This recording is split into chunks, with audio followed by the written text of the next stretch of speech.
Recording in progress.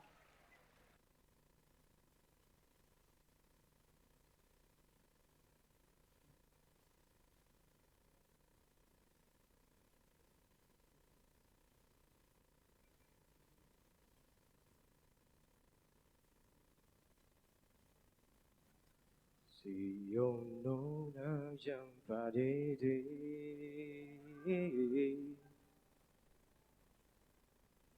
mari rapat kemari dan jangan takut beta cuma polusi.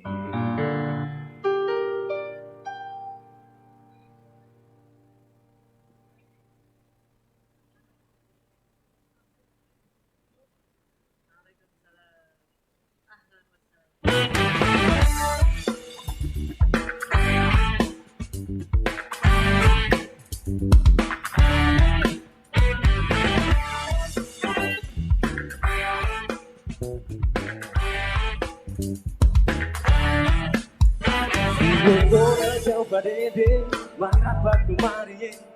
Jangan takut beta cuma polusi. Dan seputar baik-baik, jangan sampai ale tegai. Nanti pulang mama bisa bakal lain. Yo! Mari kita coba dansa rame-rame.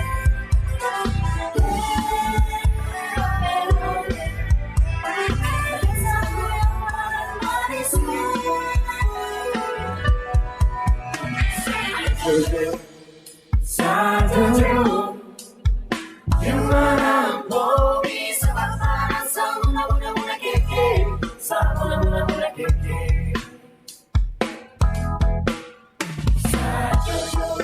Jojo, Jojo, gimana mau bisa paparan sama muna keke, sama muna keke.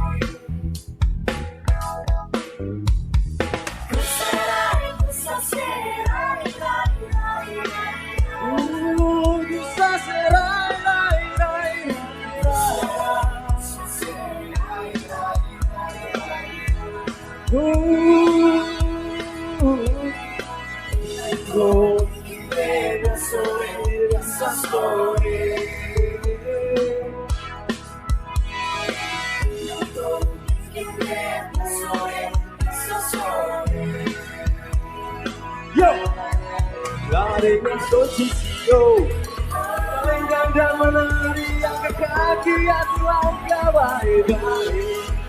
Jangan pulang noda dewa lenggang dan menari yang ke baju bikin rame pesta. Kuasa menjaga diri baik. Nanti pulang malam bakal lain.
tanah air beta, pusaka abadi nan jaya. Indonesia sejak dulu kala, tetapi puja-puja bangsa.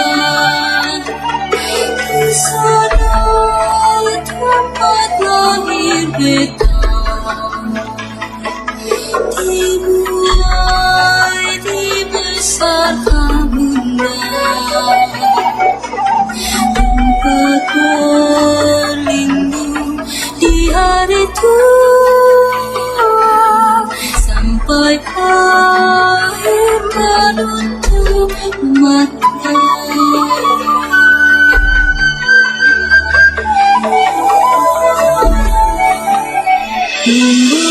Indonesia tanah air beta, pusaka abadi nan jaya. Indonesia sejak dulu kala, tetapi puja-puja bangsa. Di sana tempat lahir beta, dibuai dibesarkan bunda.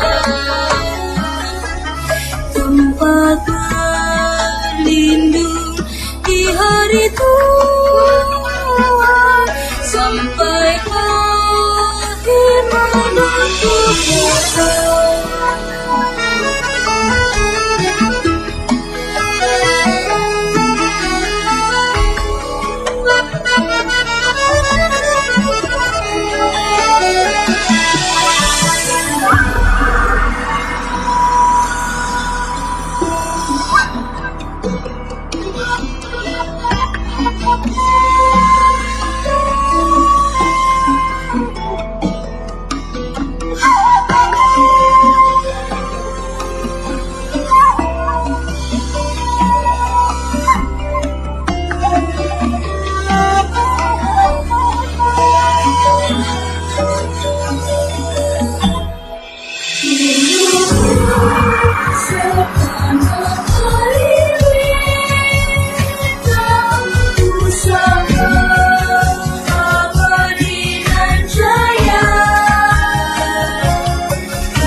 morning, ladies and gentlemen. A warm welcome to you all to this International Conference on Advanced Information Scientific Development 2020 with the theme Scientific Information for Living Welfare. Ladies and gentlemen, the international conference held today will discuss about global issue which currents represent challenges and opportunity in the information technology fields. Once again, welcome to all speakers, invited guests, and all participants. In the name of Almighty God, Bismillahirrahmanirrahim. Officially, I open this conference.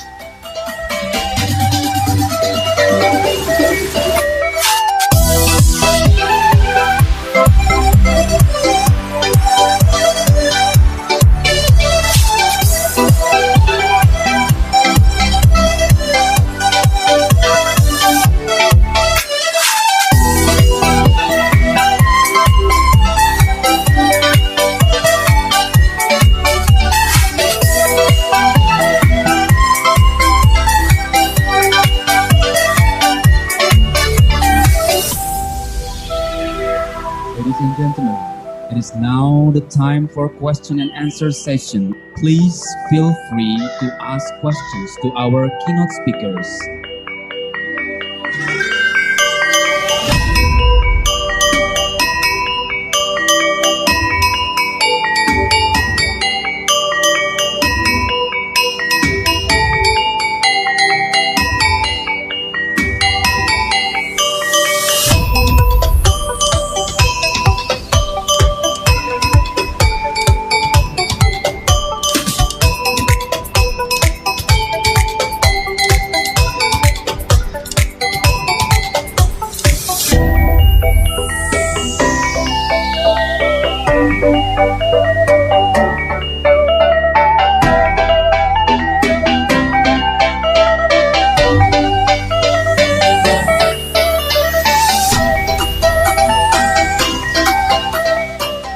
Thank you very much for this wonderful introduction, and I'd like to thank the host for this beautiful organization of this wonderful conference and beautiful technical support that we get. I will now start the lecture. So, let me please thank you very much, the organizers, Professor Bayudi, Professor Herman, Professor Turfik, Professor, all of you that are responsible for making this event possible and bringing it on the way. Thank you very much for all professors. Bye-bye. Bye. Bye, Pro. Bye. Bye-bye. Bye-bye. Bye-bye, Rockstars.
Good morning. Ladies and gentlemen. A warm welcome to you all to the second International Conference on Advanced Information Scientific Development on Thursday to Friday, August 5th to 6th, 2021, live by Zoom, with the theme Innovating Scientific Learning for Deep Communication. First of all, let us say thanks to Allah Subhanahu wa Ta'ala, God the Almighty, who has been giving us guidance, happiness, healthy, and mercy so we can attend and participate in this event without any obstacles. Before we start our agenda today, please allow me to greet and welcome to the Honorable General Chair of Indonesian Association of Higher Education in Informatics and Computing, or APTICOM, Professor Insinyur Zainal Arifin Hasibuan, MLS PhD, the Honorable Board of Foundation of Bina Sarana Informatika, Mr. Efriyadi MCom MM, and all staffs, the Honorable Rector of Universitas Bina Sarana Informatika, Dr. Muhammad Wahyudi MM MCom MPD, the Honorable keynote speakers of this second international conference, the Honorable Vice Rectors, Head of Bureaus, Deans, Head of Study Programs, Lecturers, Staffs, and all invited participants. This conference is organized by Universitas Bina Sarana Informatika. Ladies and gentlemen, may we have your attention please to this conference mechanism. 1. At the panel presentation session, only the speaker or panelist who speaks to give the presentation. This is intended to minimize noise distraction when the discussion takes place. 2. When participants join the Zoom webinar, the host will mute the audio. 3. Participants can communicate through the message or chat feature by writing a message to the panelists. 4. Question and answer session will be opened after the explanation from both presenters. 5. Question will be limited according to the time provided by the committee. 6. In the question and answer or discussion session, participants who want to give questions directly can choose the raise hand menu first. 7. Participants who are invited to ask by the MC must state the name, the institution, and to whom the question is addressed. 8. For the smooth and comfortable online discussion, please do not spread or distribute this Zoom link to other parties. 9. And finally, participants must attend the conference until the end of the event to get a certificate as participants.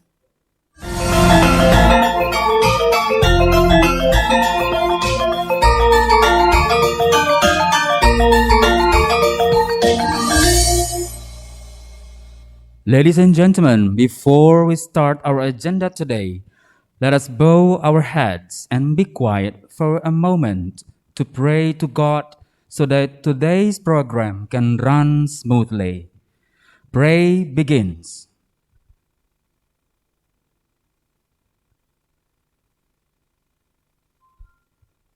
Thank you.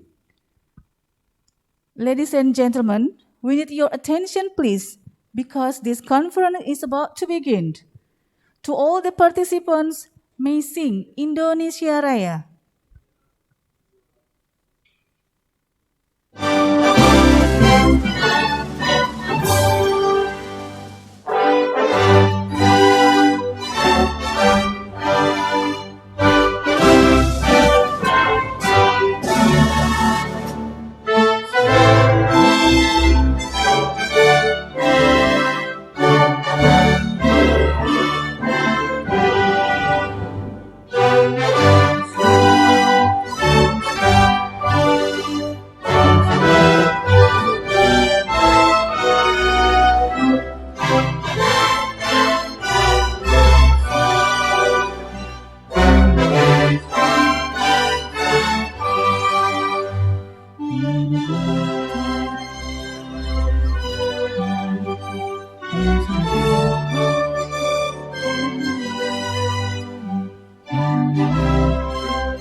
For the welcoming speech, may we invite Dr. Muhammad Wahyudi MMM.Com MPD as Director of Universitas Bina Sarana Informatika to say a few words to us.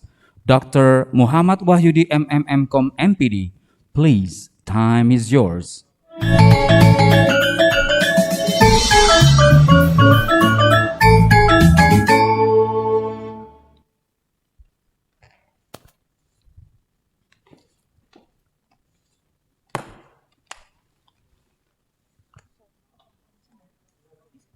Suaraku kurang.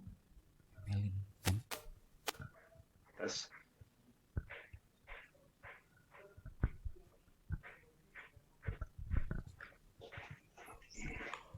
May we invite Dr. Muhammad Wahyudi MMM.Com MPD to say a few words to us.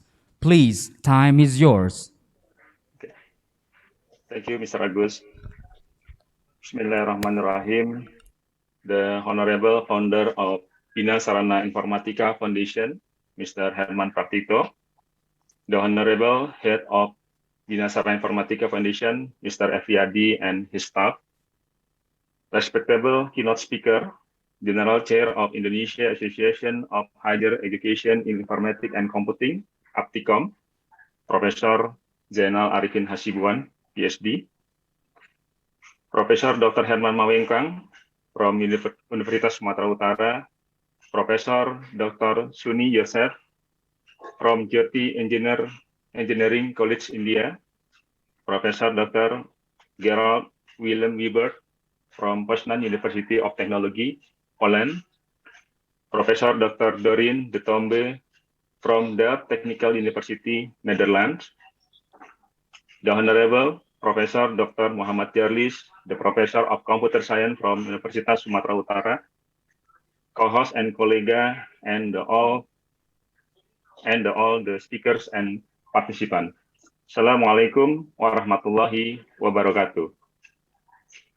Good morning and best wishes for all of us.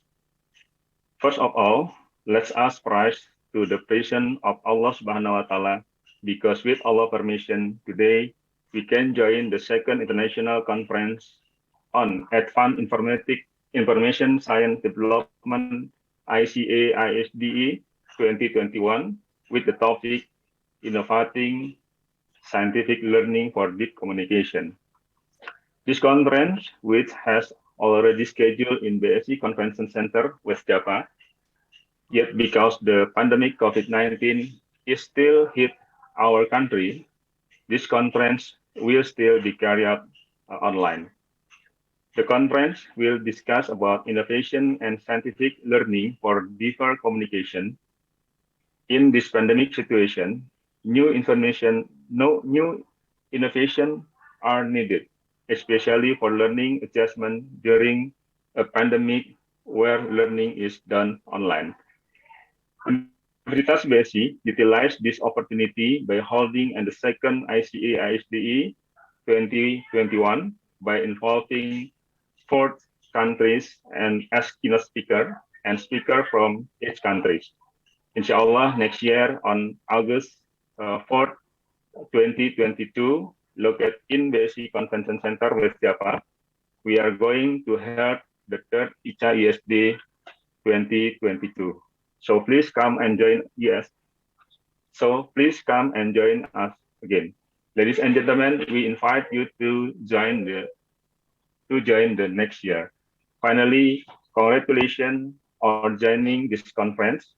Have a very pleasant discussion and conference. Thank you very much. Assalamualaikum warahmatullahi wabarakatuh. Thank you, Dr. Muhammad Wahyudi MMM.Com MPD.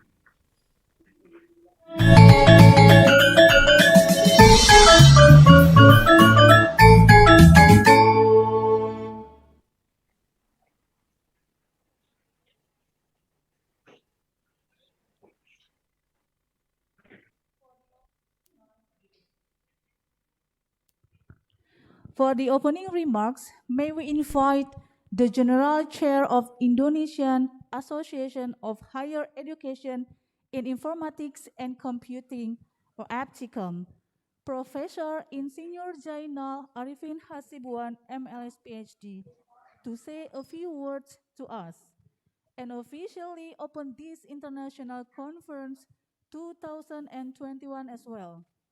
Before the speech, let us visualize his profile video. Our current conference's speaker is a man who was born in Pekanbaru, December 24, 1959. He got his PhD degree in Retrieval System and Information Storage in Indiana University.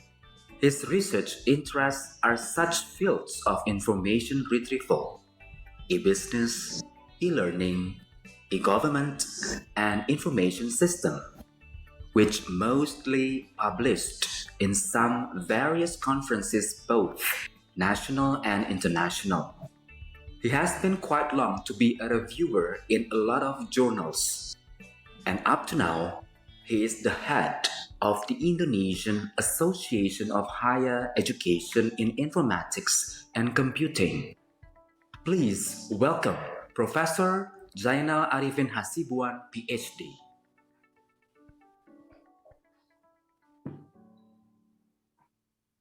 Bismillahirrahmanirrahim.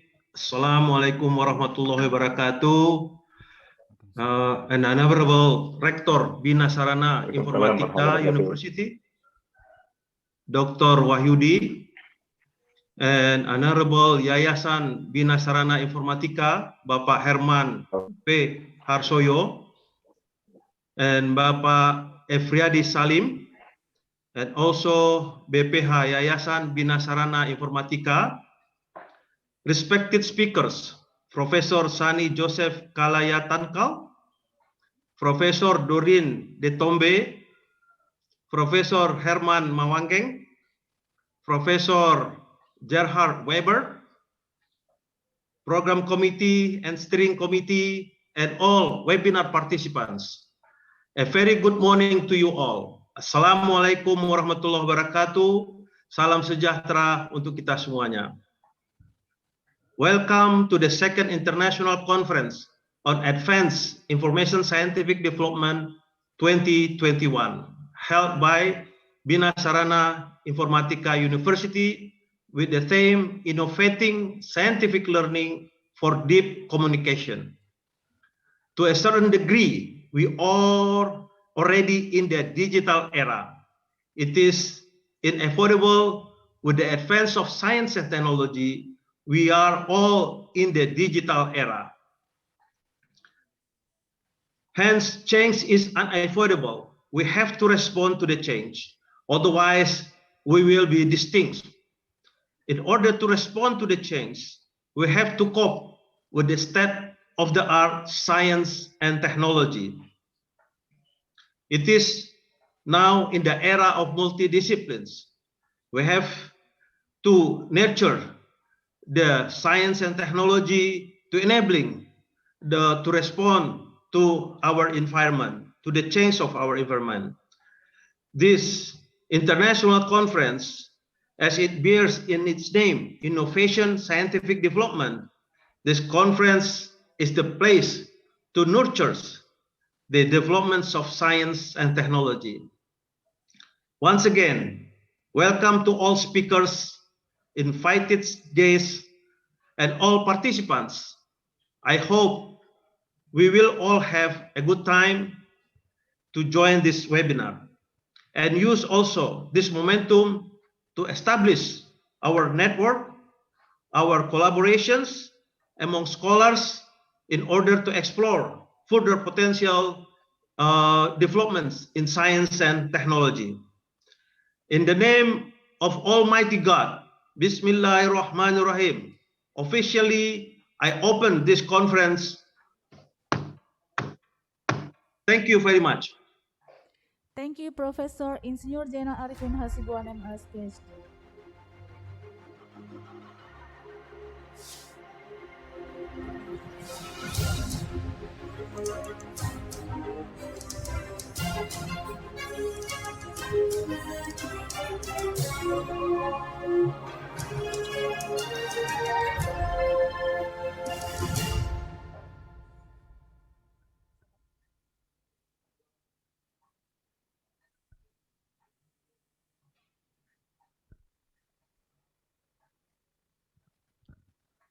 Ladies and gentlemen, we need your attention, please, because this conference is about to begin.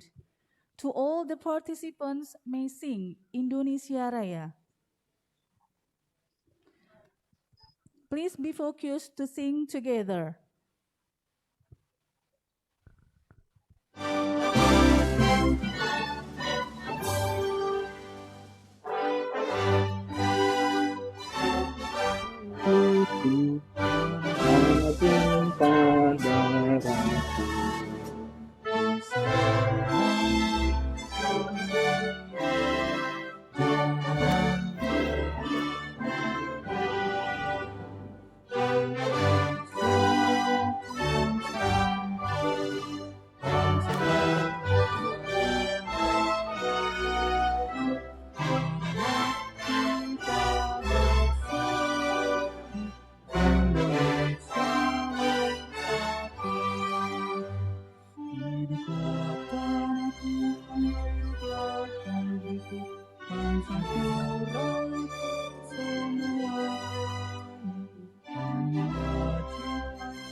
Thank you.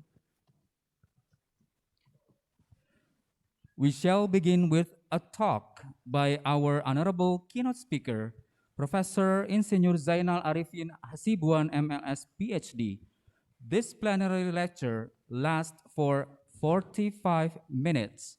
Professor Insinyur Zainal Arifin Hasibuan, MLS, PhD, please, time is yours. Okay, thank you very much. Allow me to share screen. Yes, please.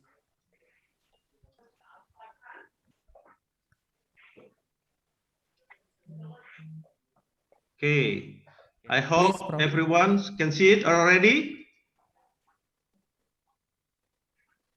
Yes, Prof, it's clear. Okay, thank you very much.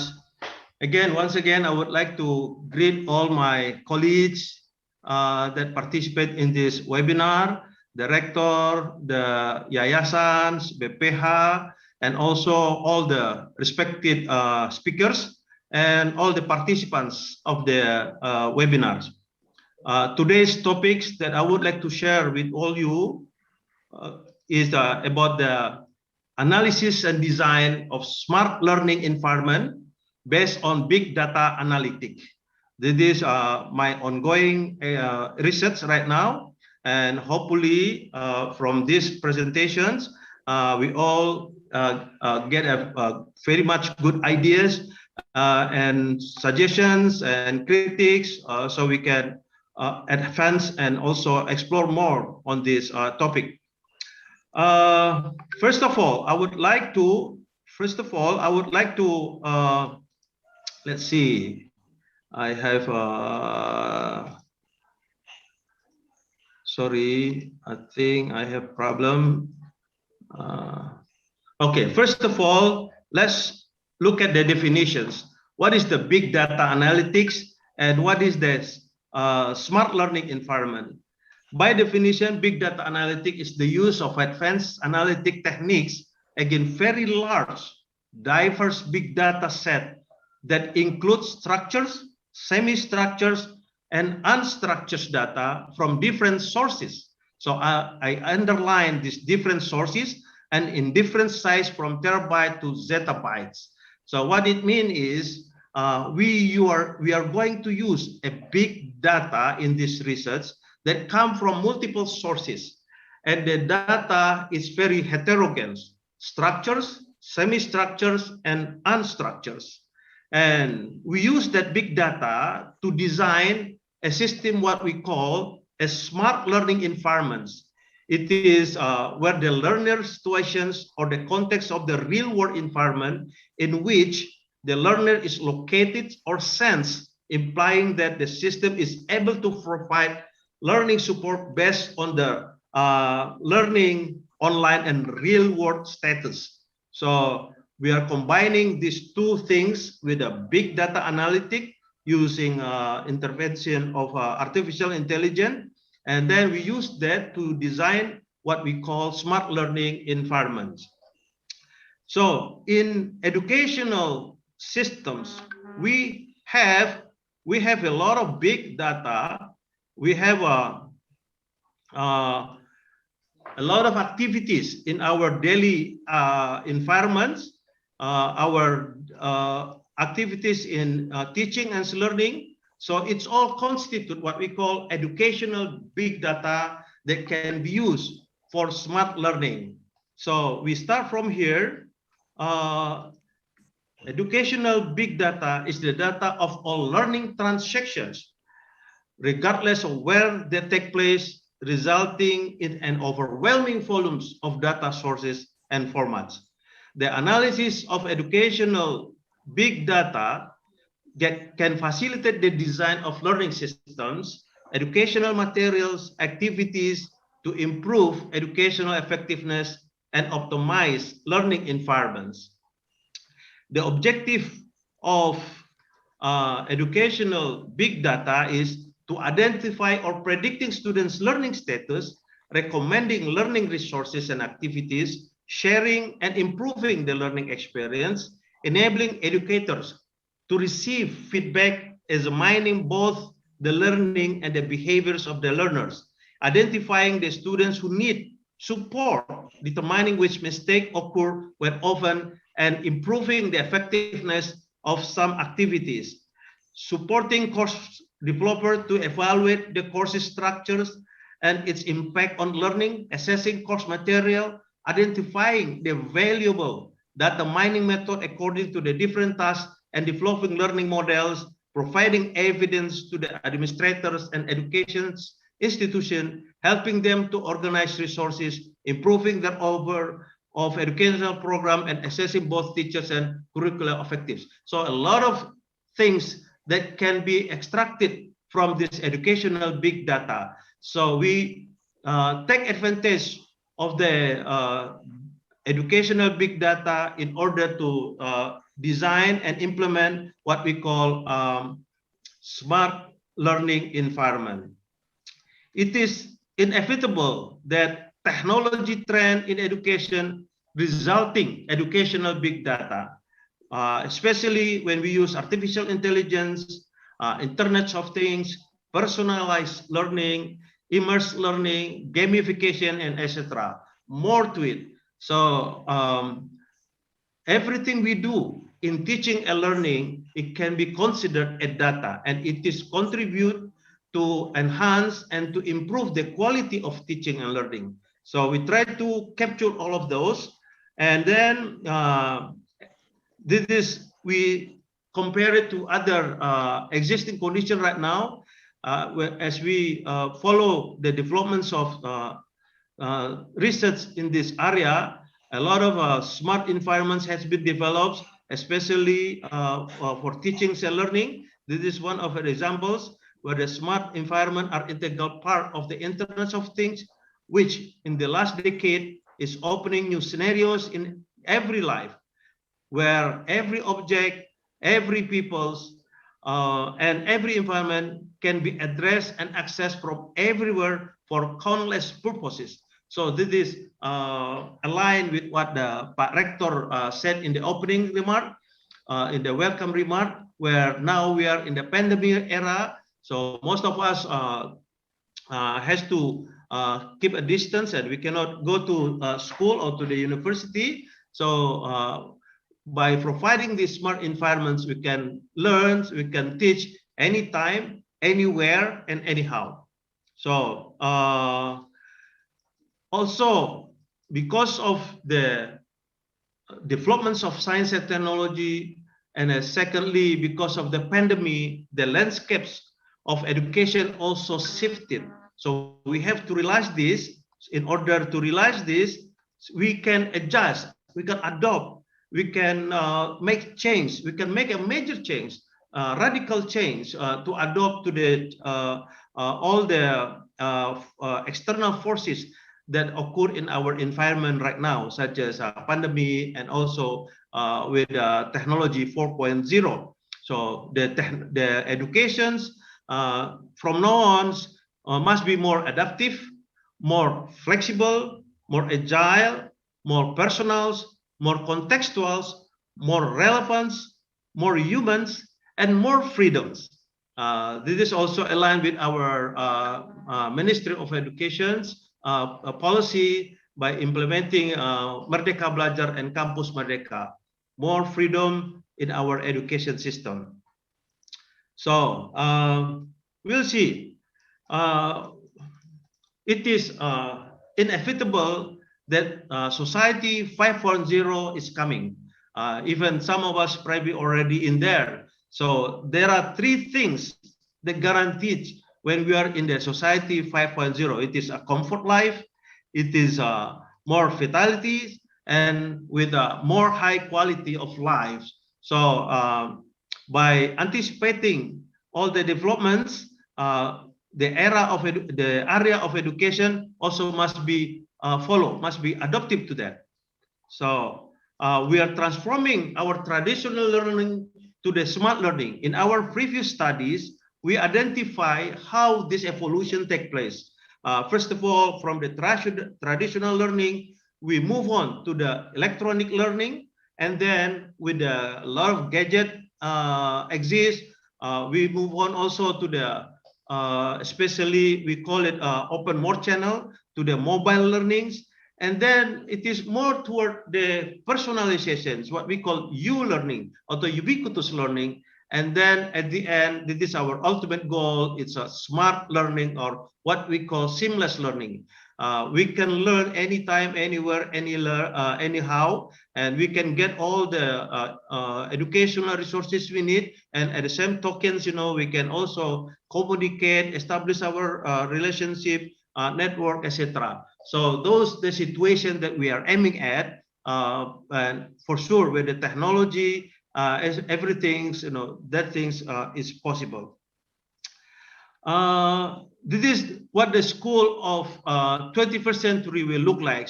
Smart school transportation, smart school building, smart school health, smart school classroom, smart school STEAM lab, science, technology, smart activity of teaching and learning, and so on. So these are the characteristics of what we call smart learning environment.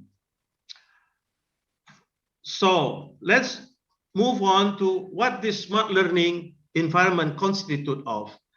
Big roles of artificial intelligence is take place, where the artificial intelligence compute, compile, analyze this educational big data, learning analytic, and also with the deep learning, we can dive in more details about the structures of our students, about the structures of the knowledge, etc., all in one integrated systems. As UNESCO mentioned it, the artificial intelligence is part of the vision promising to transform education by using it to improve learning and equity in education in developing world.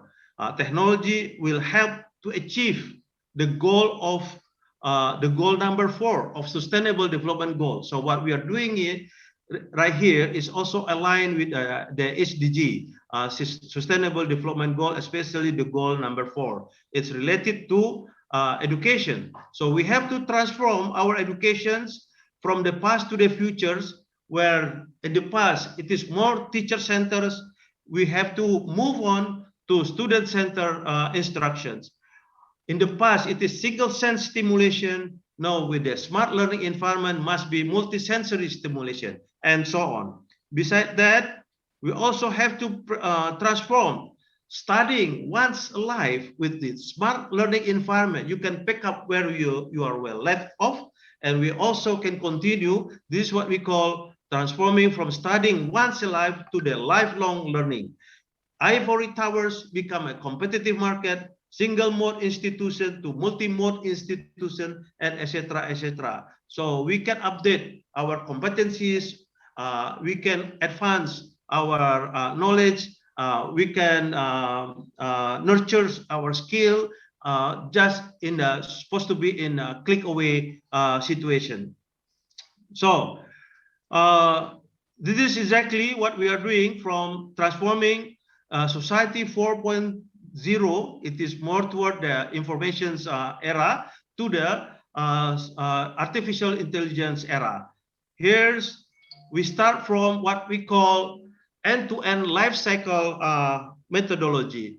This is the life cycle that I presented in IWB's 2020, where we accommodate educational big data analytic. This is step number 1, that come from multiple sources, that come from several components, like education institution itself, maybe also from other social media, and also another institution that capture our data, etc., etc. And then we develop step 2, we develop what we call big data set. And then we, from this big data set, we select the feature that are most contribute to the system that we are developing. This is what we call users behavior feature selection and formulating framework. And then we use it as a design and implementing the system up to the step 7 data presentation. These are the methodology we use in developing these smart learning environments.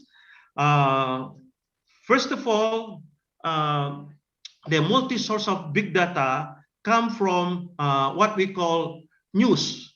All kinds of news that related to education, its potential to contribute to our big educational data. And also all kinds of image, all kinds of pictures, all kinds of video, whatever that might be possible to collect from YouTube, from other kinds of social media, all potentials contributor to our educational big data. And besides that, we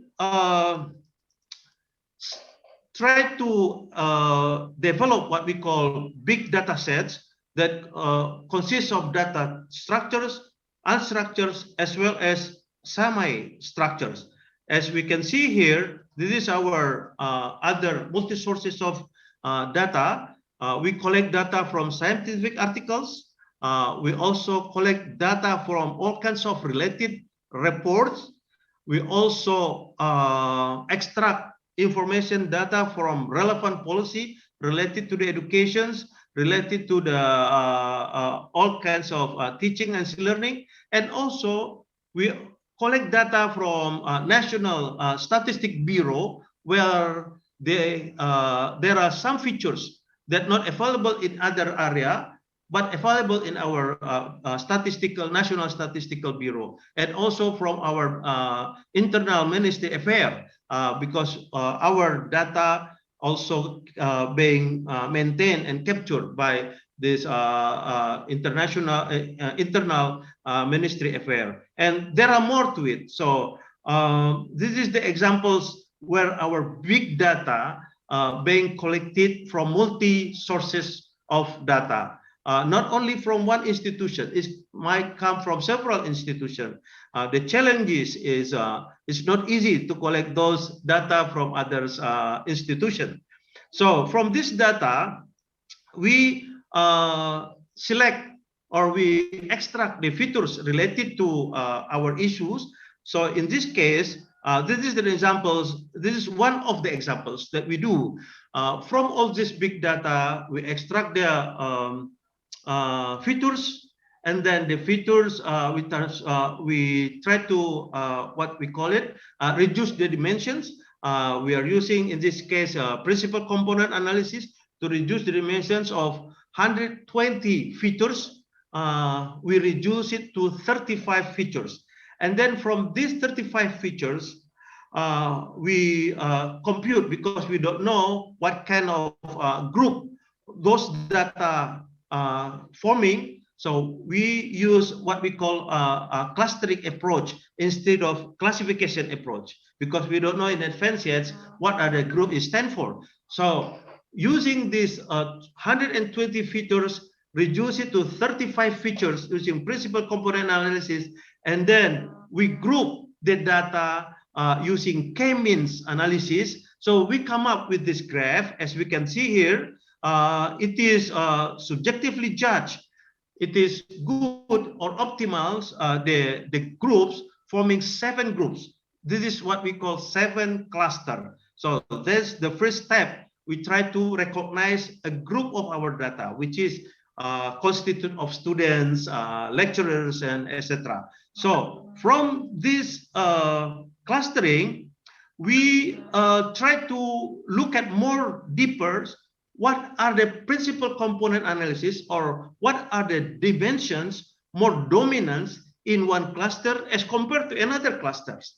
Like, for example, as you can see here, principal component analysis 1 exists in cluster 1, or here in our legends is cluster 0, 1, 2, 3, 4, 5, 7. So you can see the frequency or the difference of places where the principal components, in this case, like principal component analysis, principal component number 1 contribute to the clusters. So from there, we form what we call cluster interpretations. So this is an idea that we understand more what is in each cluster, what the characteristics of objects in each cluster. For example, here, as you can see, principal component number 1 is dominant in cluster number 5. So we dive in more closer to what this principal component number 1, which is combinatorial features from the 120 features or attributes we have before. So this is, we can conclude that this is about dimension about male student, public university as compared to the private university, especially placed in west of Indonesia. And the study program mostly come from the STEM study program. It is a science and technology. So also, let's see, principal component number 2, it is dominant in cluster number 6. So what is this principal component number 2? It is about private university. So we can dive in more details what's in it in the private university and how it is behaved actually in improving or in teaching and learning activities to improve our quality of education, and so on. As you can see here, all the 7 cluster forming from this 35 principal component analysis that priorly it is constitute 120 features. Each of the component dominance in a certain cluster. So this give us a hint, give us a guidance how to interpret the clusters, and then to look more details what is in it in that each cluster. Yeah, as we can see here, principal components labelings. As we mentioned before, principal component number 1, it is more toward in Indonesia, west part of Indonesia. It is a private university as public university as compared to private university, and mostly it is a study program that group into STEM study program. So as you can see here, the cluster itself show certain specific unique characteristic. So what it means, when we want to do our smart learning environment, we first have to recognize what kind of environments once exists. So by having so, the system can adjust accordingly to the student. As we can see, as we can say, students, for example, so the student not feel being alienated or being awkward in that environment. It is the environment or smart learning environment that adopt to the students' personalization. So that's the idea behind all this computation.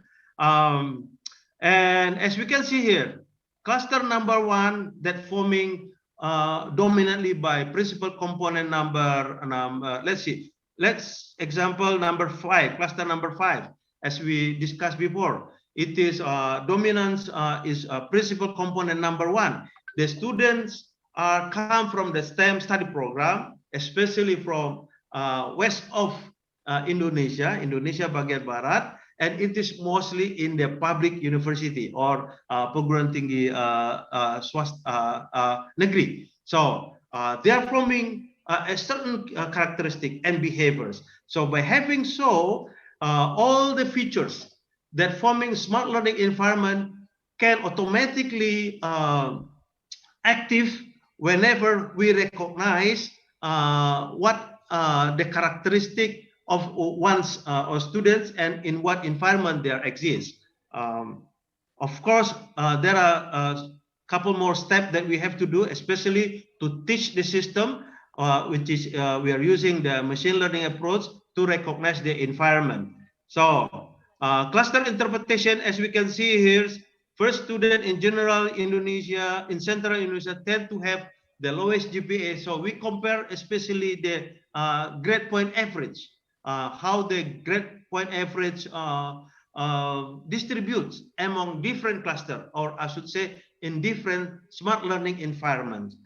So by knowing that in advance, because we next step we are going to do is to predict the system, by knowing it in advance, the system can provide what necessary should be available to the student in order, for example, if we predict they're most likely to fail, if there is nothing happen or not, if there is no interventions being made, so we provide this intervention by recognizing the characteristic of the students, and then the smart learning environment will provide what are the students need so that the failure can be avoided. Instead, they become successful. So that's the idea behind it, but it is still in going research. But in our fourth of our step is already showing a good result. So we are very confident in teaching the machine later on. It's not that difficult because we already have all the patterns. And then by having that, hopefully the system can adjust automatically to the student needs in order to avoid if it is failure or it is something might be destruct the students successful, so that it will guarantee more likely the student will successful.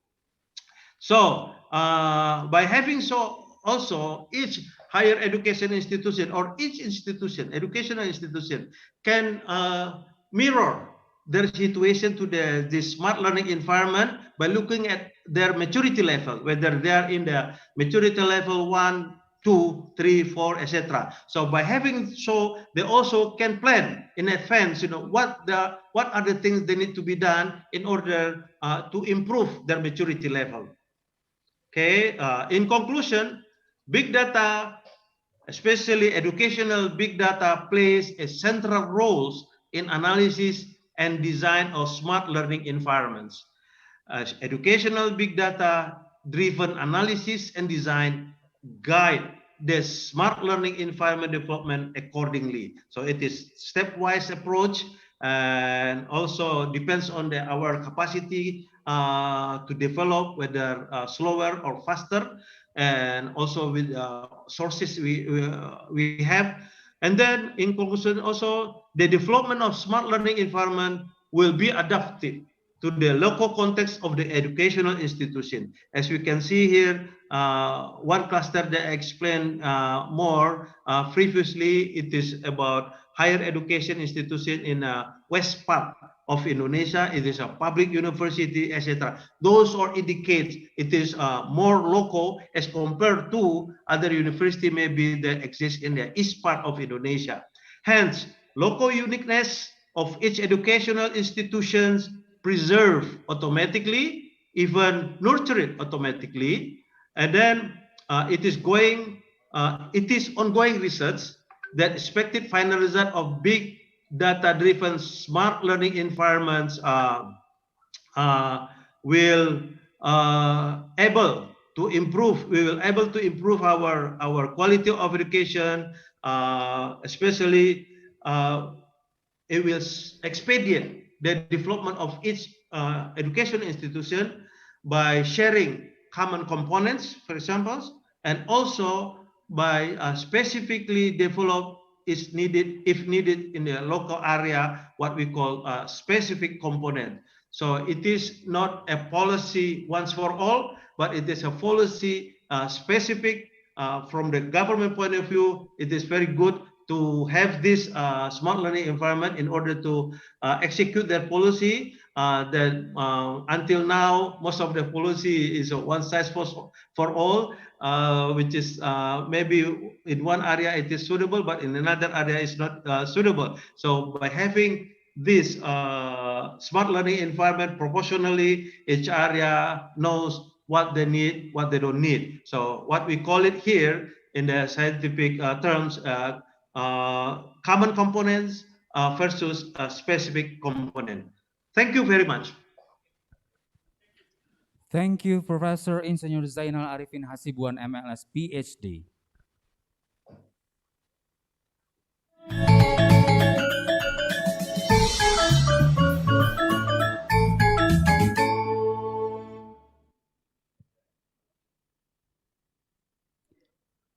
Ladies and gentlemen, it is now the time for questions and answer sessions. Please feel free to ask questions to our first keynote speaker, Professor Insinyur Zainal Arifin Hasibuan, MLS, PhD. This question and answer sessions last for 15 minutes. You may raise your hand and do not forget to mention your name and your institution.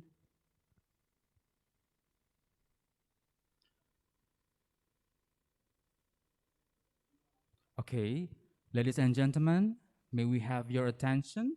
This is the question and answer session for Professor Zainal Arifin Hasibuan. Yes. So please, dear participants, if you have any questions related to big data. Oh, Mahyudin. Okay, Mr. Mahyudin. Is it Mr. Mahyudin? You want to ask by yourself, or do we have to read your questions, sir? Yes, I have question please. for Prof. Zainal. Mr. Mahyudin, I'm so sorry. Yes. Where are you from? I am from Medan Universitas Sumatera Utara. Oh, I see. Okay. Thank you, yes, sir. My question is, what is your opinion about the education for Indonesian after the pandemic now? Okay, may I answer it right away, moderator? Please, Prof. Please. Okay, thank you very much, Professor Mahyudin. Nice to see you, even though virtually. Yeah, with this pandemic, actually, we are sort of like in the awkward situation. As you said, in Indonesia, di persimpangan jalan. Whether or not we go online, or we're gonna keep traditionally. See, if I may suggest, it's good that we are using what we call blended learning, or what we also mentioned it, flipped classroom. Part of the our responsibility to teaching and learning, even though from point of view teachers and also the students, must be shifted digitally, the activities. But all the educational resources has available in digital as well. But with implementing COVID protocol very tightly, we also can meet face to face, but of course not in the big group of people. That's why we call it a blended learning or flipped classroom.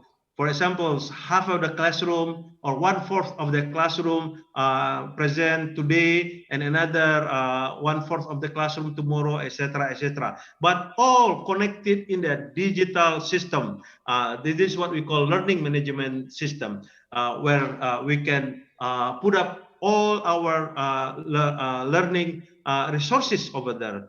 And of course, the government has to provide basic infrastructures, which is telecommunication infrastructures, so that no student left behind.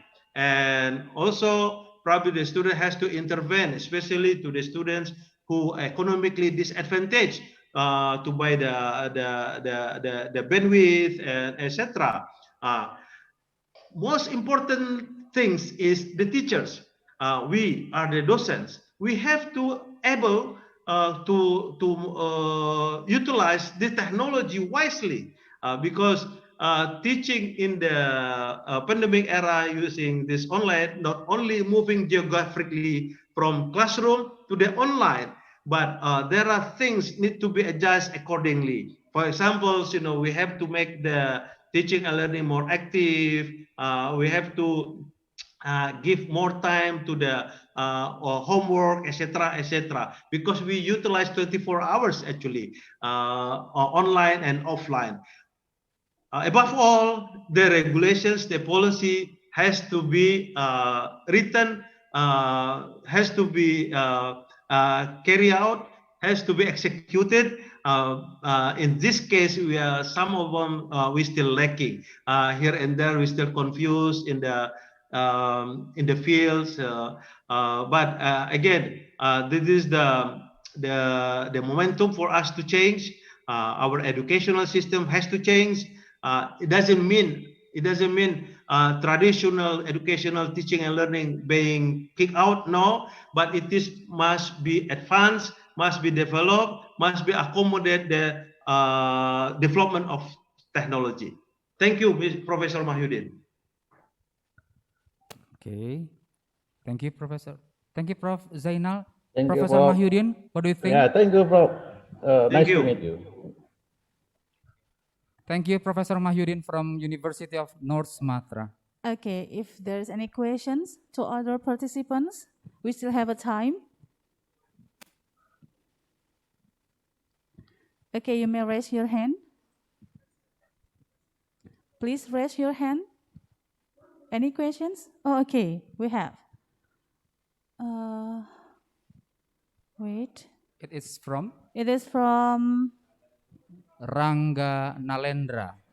Oh, okay. Mr. Rangga Nalendra. Okay, Mr. Rangga Nalendra.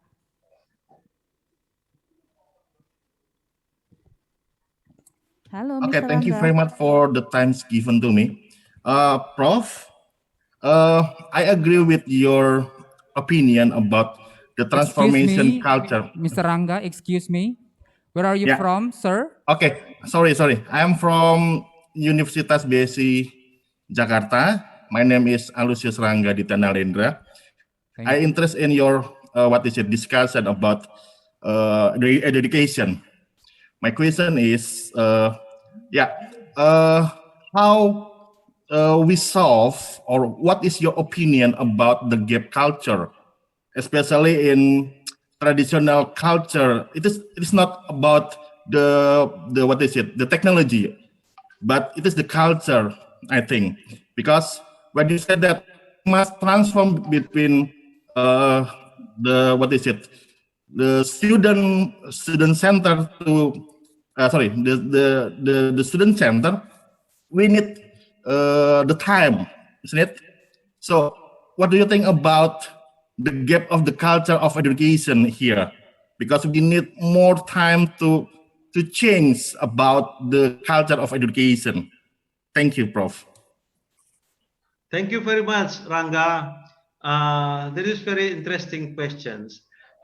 That's exactly the idea behind my research using educational big data. What it means is the data, not only the data about academic transactions, but also the data about where you from, where you live, what activities you are doing beside at school, who are your environments, like your parents, your friends, your pets, your your hobbies, etc., etc. So again, it is very interesting because I realized long time ago, since a long time ago, that Indonesia very rich in cultures. Maybe in one ethnic, for example, it is okay talking loudly because the nature of their voice is really loud. But in another ethnic, if you're talking so loud, people may interpret differently. Maybe you get angry, etc., etc. But actually, it's not. Especially if you know about the cultures of each ethnic or each from several areas. So that's also drive what kind of learning style that we have to deliver to the students. Okay, in our previous studies, I have around 324 learning styles.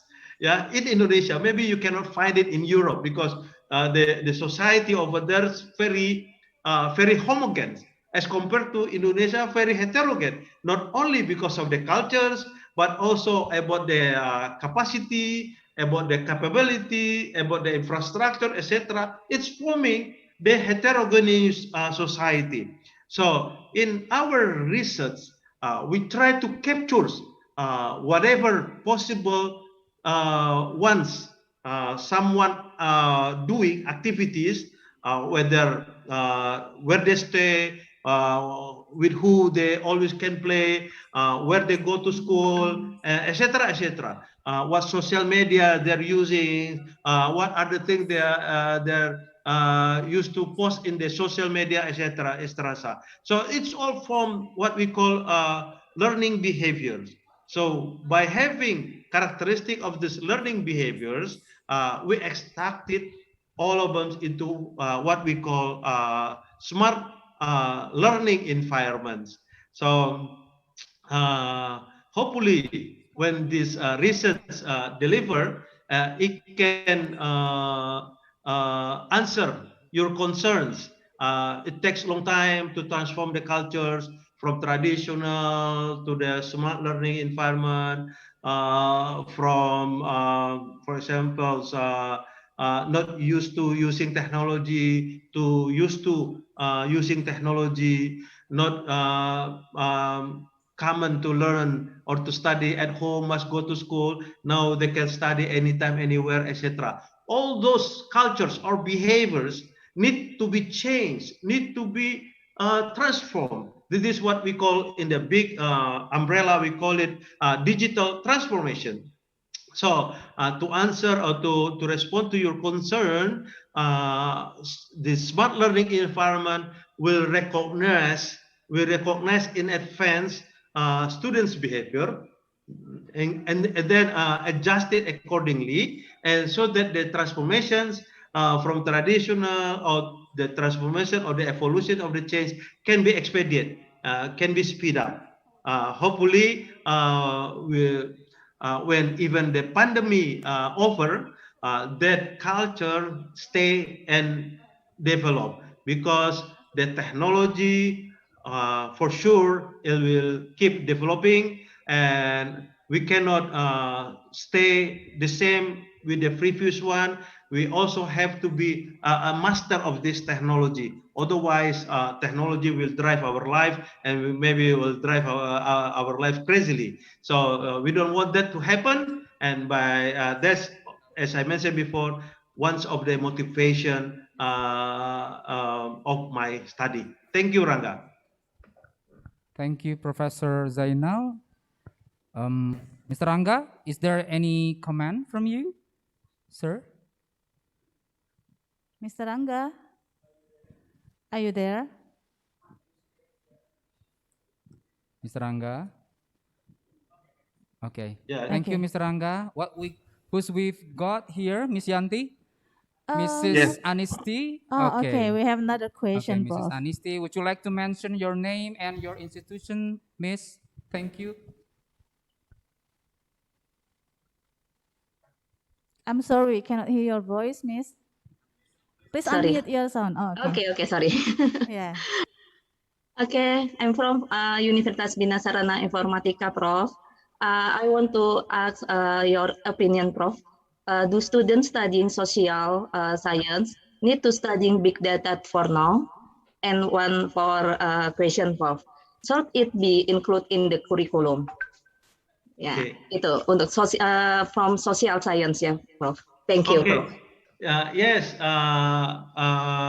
Mrs. Anisti, as I mentioned before, big data constitutes structures, unstructured, and semi-structured data.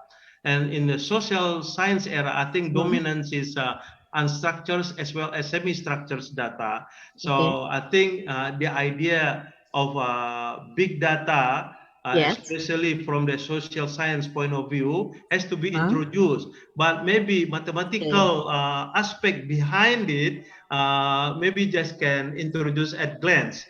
But I should say it is the hillier, what you call that, in the front end, big data has to be introduced. For examples, social activities. What are the social activities once get involved? So far, I'm sure a lot of us maybe not consider that as a data, but it is a data. For example, who do you go with usually, frequently, for example? What are the things you're doing in your spare times? Yeah, for example.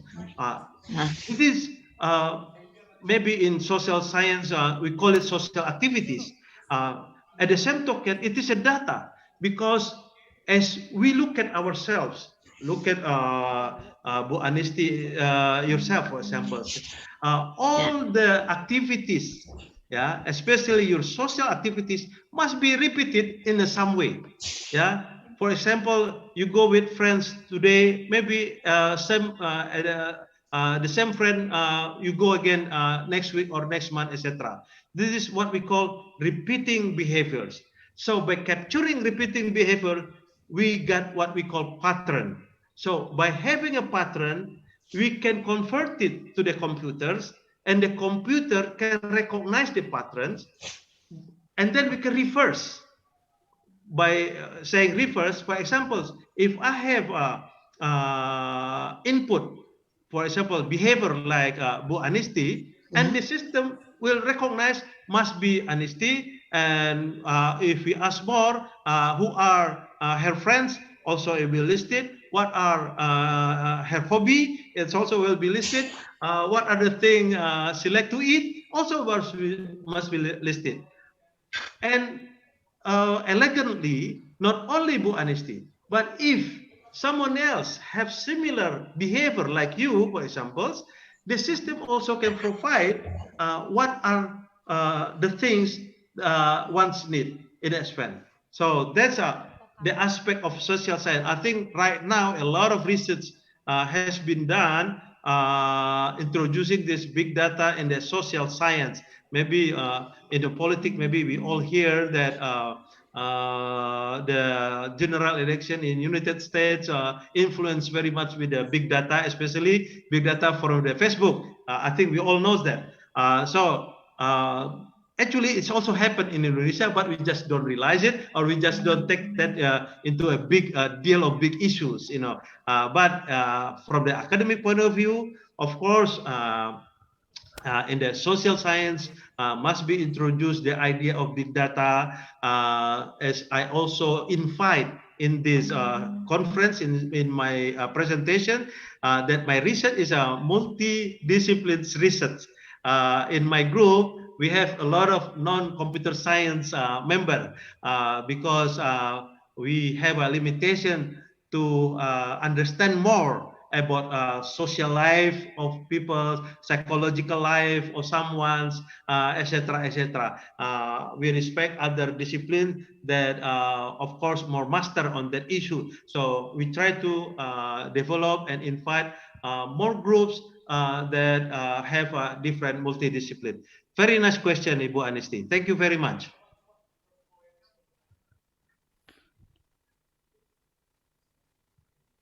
Thank you very much, Prof. Zainal and Mrs. Anisti. Is there any other questions for participants, or probably Prof. Herman? Prof. Herman Mawengkang, is there any questions for you, from you to Prof. Zainal?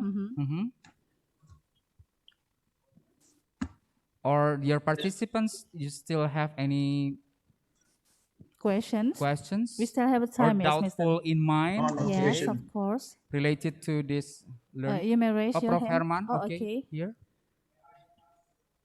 It's a very good presentation, Prof. Zainal. I really enjoy that. Thank you, Prof. Herman. It's Yes. all because of you. I learned a lot from you, Mr. Professor Herman. Yeah. Now you can find out perhaps the meaning of deep communication. Exactly, Prof. Herman. After I dive in several sources, articles, what is deep communication? Oh, this is it. So we are in the same frequency, Professor Herman. It's a new one. Yes.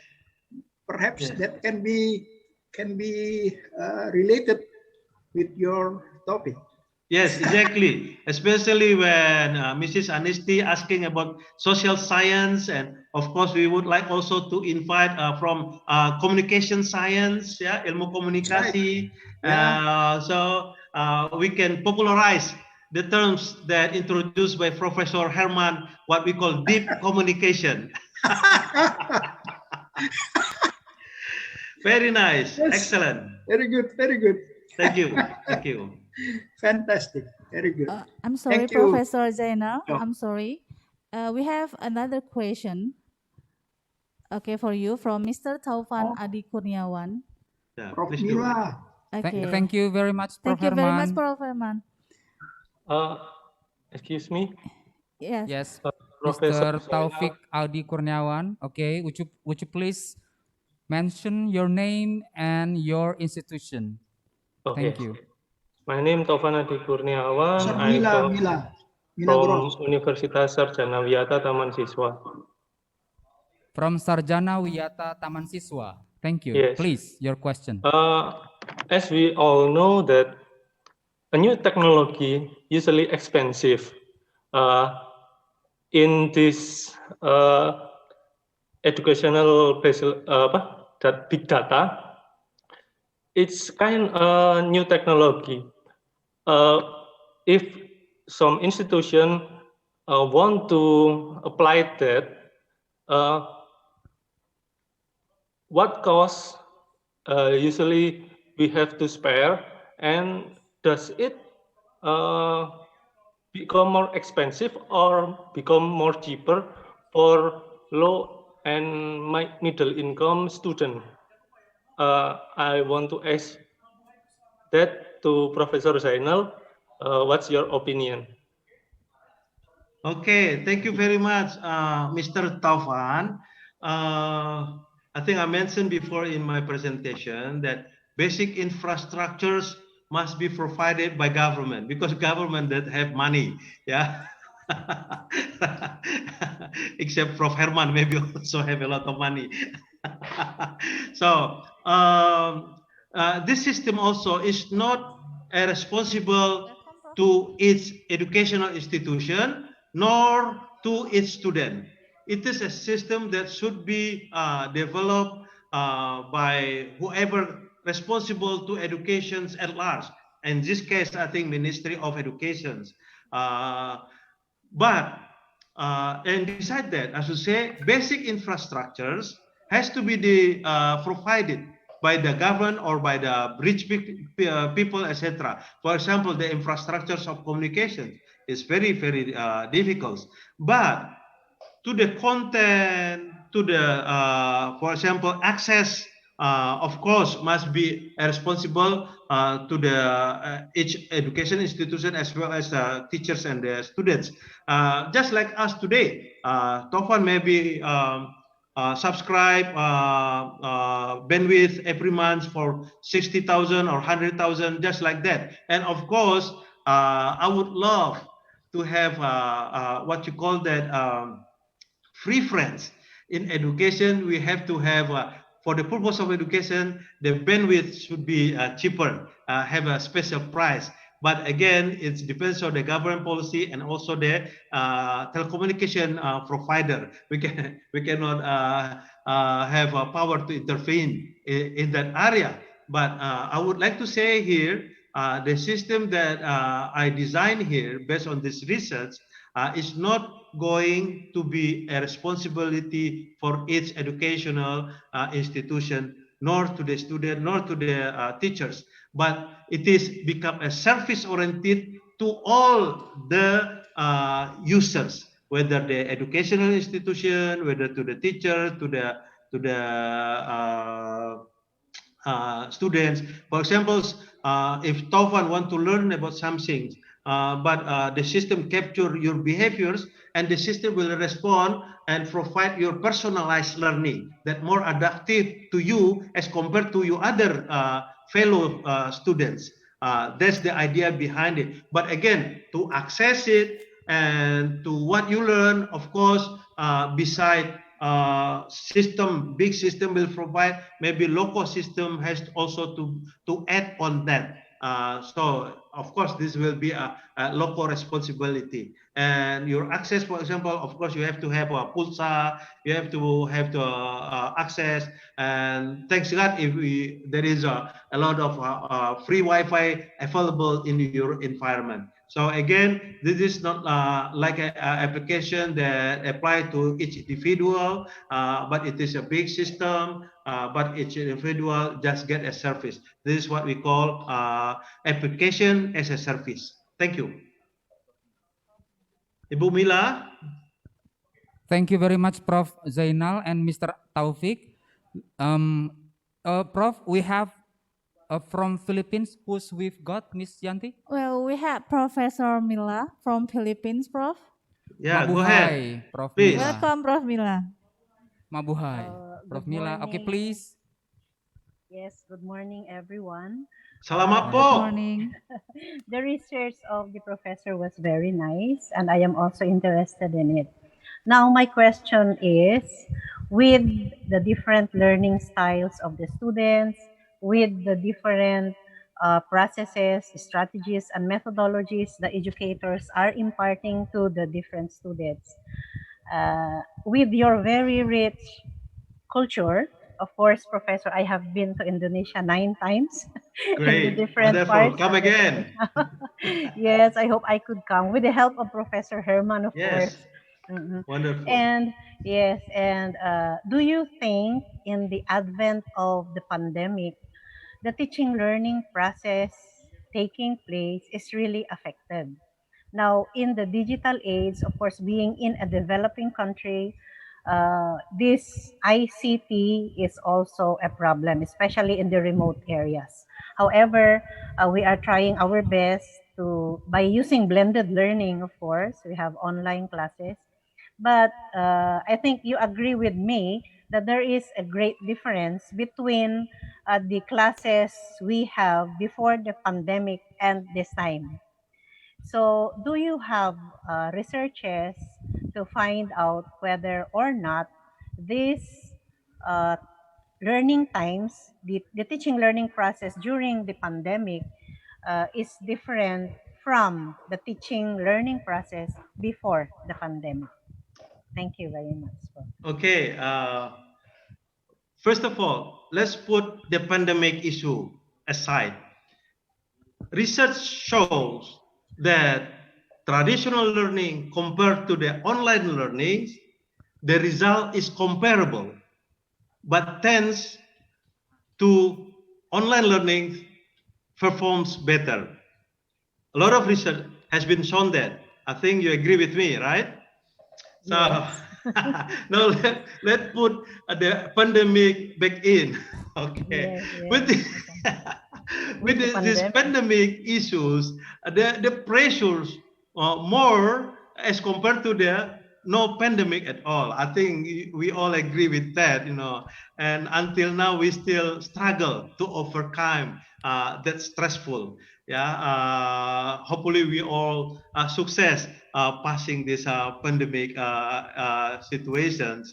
So I'm the one that also now become what on my interesting. What are the change that should take place as fast as possible in order to maintain at least the quality of education? I'm talking about quality of education pre-pandemic to the pandemic era. Yeah. So again, most of the most of the result right now is not a final result yet. The blame is mostly on the ICT, as you mentioned before. Most of the blame go to the ICT. I disagree with that. I disagree with that. Strongly disagree. Why? Because until right now, my other research shows that we have been abusing this ICT. Yes, I agree. Maybe you agree with me, Mrs. Of Mila, course. yeah? Yes, of Before pandemic, we have been abusing this ICT.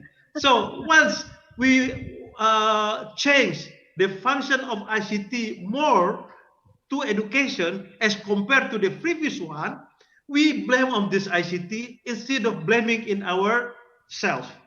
Okay. So that's why the challenge become bigger and bigger, because once you look into yourself, my knowledge is very limited to that, because we have to go to psychology, we have to go to the education experts, social expert, etc., etc. So that I don't know whether I answer your question, Mrs. Mila, but for me, the technology, yeah, of course, there is obstacles on that, but a lot of alternative. In my expertise, we know what we call online. We know what we have, what we call semi-online. We also can have batch mode, I think traditional mode that combine to technology. So all this spectrum can be used teaching and learning in this pandemic era, instead of as compared to purely 100% traditional teaching and learning. But we are focusing just online. When your bandwidth very slow, you complain. When your handphone is already on, you complain. A little complaint about the material of teaching, the way of teaching and learning, the way of evaluation, the way of communicating like this, etc., etc. For me, I think as I mentioned before, for the ICT per se, let alone government and others think about it, think there are solutions. Because if we solve the problem, it will take a lot of big costs, a lot of costs. Yeah, so these basic infrastructures, bandwidth, power, etc. Let alone government think about it, especially in the remote area. That's their responsibility. No matter how they're gonna fulfill it, but their responsibility, not the society, not the people. But the content, the behavior learning style, yeah, the evaluation, the communication, deep communication, etc., etc. That's our responsibility. These contribute, I think, hypothetically, yeah, up to 80% where the failures of teaching and learning take place during this pandemic. Because this is what we call pedagogy plus technology pedagogy, or pedagogy technology.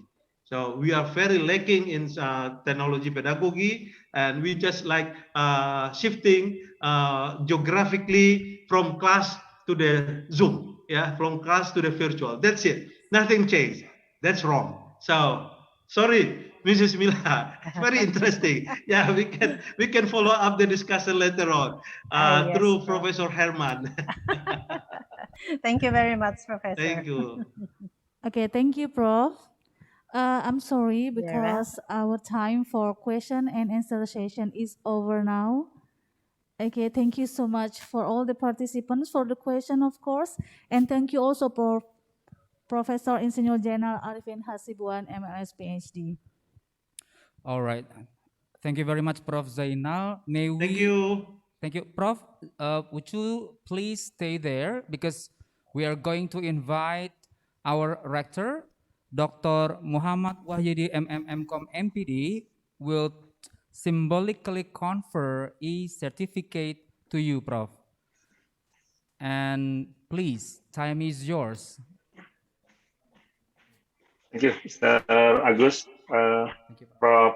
Zainal, I confer this certificate symbolic for you. Thank you very much. Terima kasih, Prof. Zainal. Thank you. I received the e-certificate and thank you again. Thank you. Thank you, Professor Insinyur Zainal Arifin Welcome. Hasibuan, MLS PhD, and Rector of Universitas Bina Sarana Informatika.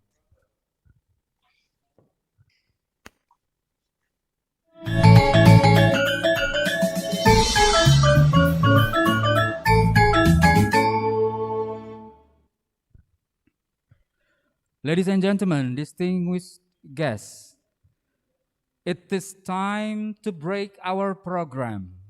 Coming up next, before we are going to have a parallel session, Chapter 1, please be noted that our session will last for 2 hours. The parallel session will be divided into 10 different online rooms by Zoom. And here is the category in each room, which also can be seen in the user's guide. Room 1, Applied Science. Room 2, Applied Science. Room 3, Applied Science. Room 4, Applied Science. Room 5, Artificial Intelligence. Room 6, Artificial Intelligence. Room 7, Artificial Intelligence. Room 8, Applied Science, Artificial Intelligence. Room 9, Applied Science, Artificial Intelligence. Room 10, Applied Science, Artificial Intelligence. Please do not forget to return to our main room by Zoom after your parallel session and break time to join us again to have the next programs at 1 Jakarta time. Thank you.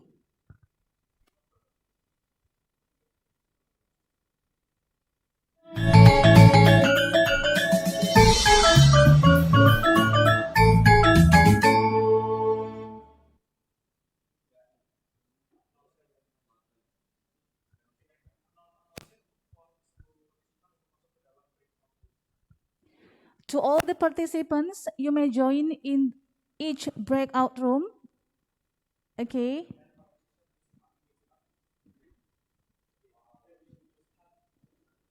And the parallel session will start in a few minutes. So please, ladies and gentlemen, dear participants, see and check your ID, whether which room that you are going to in, then you may join the conference. Okay. You may make sure first about your breakout room before you are joined in the room. Take a look about the room and you can be seen in your user guides for your breakout room.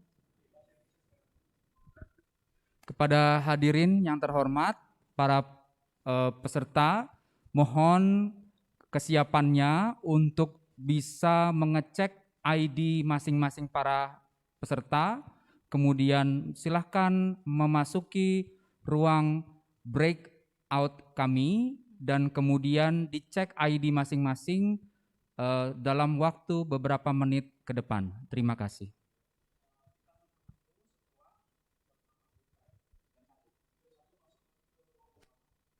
Kita akan bertemu kembali setelah break time pukul 1 tepat di ruang utama. Terima kasih. Ladies and gentlemen, dear participants, please do not forget to return to our main room in Zoom at 1 o'clock Indonesian time or Jakarta time to have the next agenda. Thank you.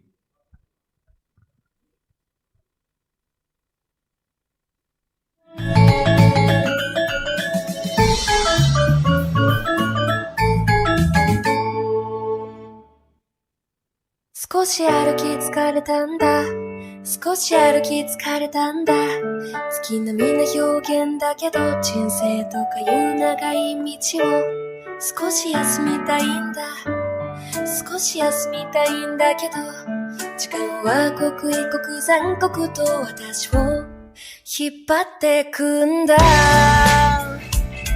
Yeah